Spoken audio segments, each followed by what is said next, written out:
বাচ্চাদের স্কুল কিন্তু স্টার্ট হয়ে গেছে।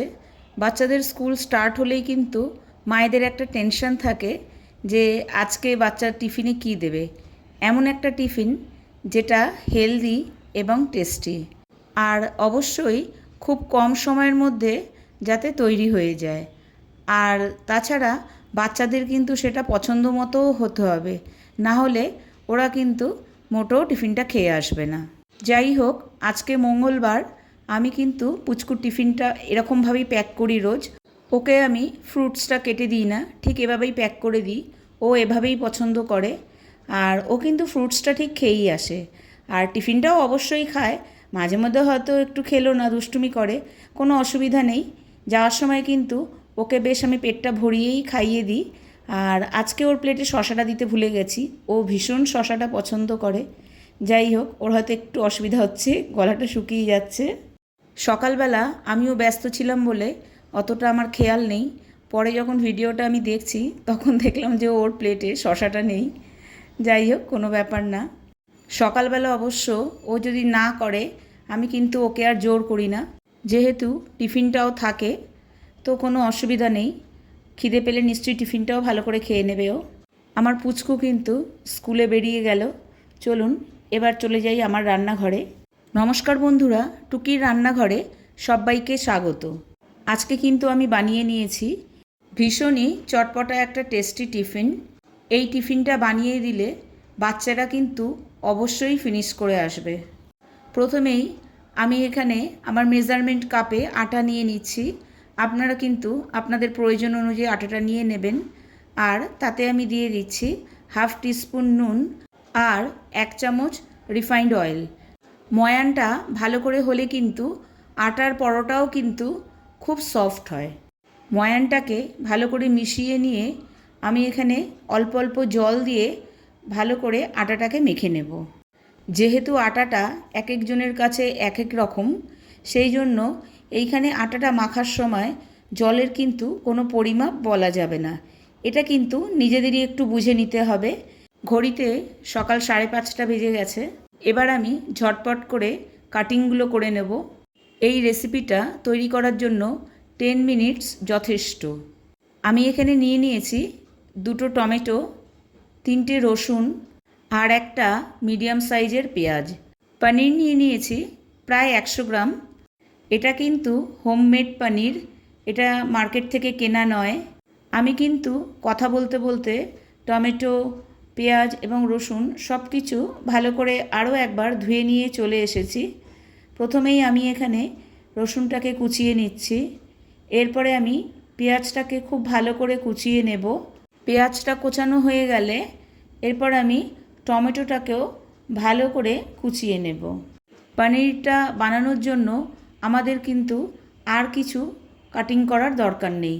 তাহলে এখানে আমি নিয়ে নিলাম রসুন, পেঁয়াজ আর টমেটো। চলুন এবার তাহলে রেসিপিটা শুরু করা যাক। এই রেসিপিটাতে কিন্তু টমেটো একটু বেশি লাগবে। কড়াইটা গরম হয়ে গেলে তাতে দিয়ে দিলাম 1 টেবিল স্পুন সাদা তেল। মনে হচ্ছে তাড়াহুড়ো করাতে তেলটা হয়তো ভালো করে গরম হয়নি, সেই জন্য পনিরটা একটু লেগে যাচ্ছে, কিন্তু কোনো ব্যাপার না। এইভাবেই কিন্তু হালকা একটু ফ্রাই করে নিলেই চলবে।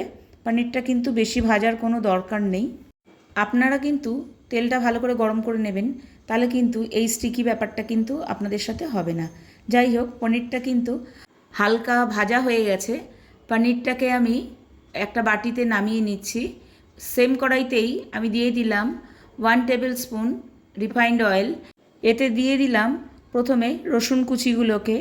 রসুন কুচিগুলোকে কিন্তু বেশি লাল করে ভাজলে চলবে না, হালকা একটু ভেজে নিয়েই তার মধ্যে দিয়ে দিচ্ছি পেঁয়াজগুলোকে। পেঁয়াজগুলোও কিন্তু হালকা গোলাপি রং ধরলেই যথেষ্ট, লাল করে ভাজার কোনো দরকার নেই। পেঁয়াজগুলো কড়াইতে দেওয়ার পর কিন্তু ভালো করে নাড়তে হবে। যেহেতু আমি একদম 1 চামচ তেলে রান্নাটা করছি, পেঁয়াজগুলো চারিদিক থেকে সমানভাবে না নাড়লে পুড়ে যেতে পারে। এরপর আমি দিয়ে দিচ্ছি টমেটোগুলোকে। টমেটোগুলো একটু নাড়াচাড়া করে নিয়ে এর মধ্যে দিয়ে দেব 1/2 টিস্পুন নুন। আপনারা কিন্তু আপনাদের টেস্ট অনুযায়ী নুনটা ব্যবহার করবেন। নুনটা দিলে টমেটোটা কিন্তু খুব তাড়াতাড়ি নরম হয়ে যাবে। এরপর আমি একটু ঢেকে দেব। মিনিট দুয়েক পরে ঢাকাটা খুললে দেখা যাবে যে টমেটোগুলো কিন্তু বেশ নরম হয়ে গেছে, কিন্তু আরও একটু আমাদের নরম করে নিতে হবে, একটু ভালো করে ফ্রাই করে নিতে হবে। টমেটো কিন্তু কাঁচা থাকলে চলবে না, তাহলে একটা কাঁচা গন্ধ আসবে। সেই জন্যেই এটাকে আমি খুব ভালো করে একটু ফ্রাই করে নিচ্ছি। টমেটোটা ফ্রাই হয়ে গেলে এর মধ্যে আমি দিয়ে দিচ্ছি 1 টেবিল স্পুন শেজওয়ান চাটনি আর 2 টেবিল স্পুন টমেটো সস। সসগুলো দেওয়া হয়ে গেলে সব কিছুকে খুব ভালোভাবে একবার মিশিয়ে নিচ্ছি। সব কিছু ভালোভাবে মিশে গেলে এখানে আমি দিয়ে দিচ্ছি হাফ টিস্পুন মিক্স হার্বস আর হাফ টিস্পুন অরিগ্যানো। এই 4টে জিনিস কিন্তু দিতেই হবে, না হলে কিন্তু ঠিক এই শেজওয়ান পনিরের স্বাদ পাওয়া যাবে না। এটাকে শেজওয়ান পনিরও বলা যেতে পারে। সব কিছুকে ভালোভাবে মিশিয়ে নিয়ে দিয়ে দিলাম পনিরের টুকরোগুলোকে। আবারও সব কিছুকে একসাথে ভালোভাবে মিশিয়ে নিলাম। এখানে কিন্তু কোনো জলের ব্যবহার চলবে না, আর রান্নাটা কিন্তু সাদা তেলে করলেই ভালো হয়। দেখতে কিন্তু দারুণ ইয়ামি লাগছে। এই রেসিপিটা কিন্তু খেতেও দারুণ ইয়ামি লাগে। এটা কিন্তু আপনারা শুধু টিফিন কেন, ব্রেকফাস্টেও বানিয়ে নিতে পারেন, আর ইচ্ছা করলে ডিনারেও বানিয়ে নিতে পারেন, কোনো অসুবিধা নেই। আর এটা লুচি, পরোটা, রুটি বা কোনো ফ্রায়েড রাইস সব কিছুর সাথেই কিন্তু ভালো লাগবে। এখানে আমি আটাটাকে আরেকবার ভালো করে মেখে নিলাম। পুচকুর টিফিনের জন্য বানিয়ে নেব একটা রুটি আর একটা পরোটা। পুচকু কিন্তু রুটি নিয়ে যেতে বেশি ভালোবাসে, আর গরম গরম পরোটাটা খেয়ে যেতে বেশি ভালোবাসে। সেই জন্য আমি সেভাবেই ওকে টিফিনটা তৈরি করে দেবো। এখানে আমি পরোটাটাকে আগে শুধু সেঁকে নিচ্ছি।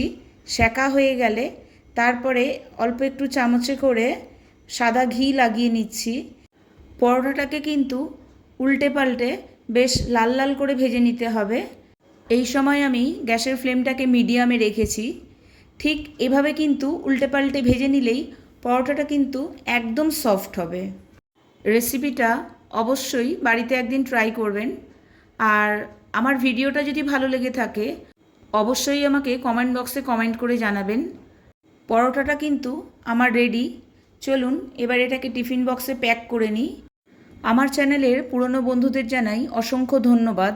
নতুন বন্ধু হয়ে থাকলে চ্যানেলটিকে সাবস্ক্রাইব করে আমার পাশে থাকার অনুরোধ রইল। আজকে তবে এই পর্যন্তই। দেখুন পরোটাটা কিন্তু ভীষণই সফট হয়েছে। আবার দেখা হবে আরেকটি নতুন রেসিপির সাথে। ভালো থাকবেন, সুস্থ থাকবেন। টাটা।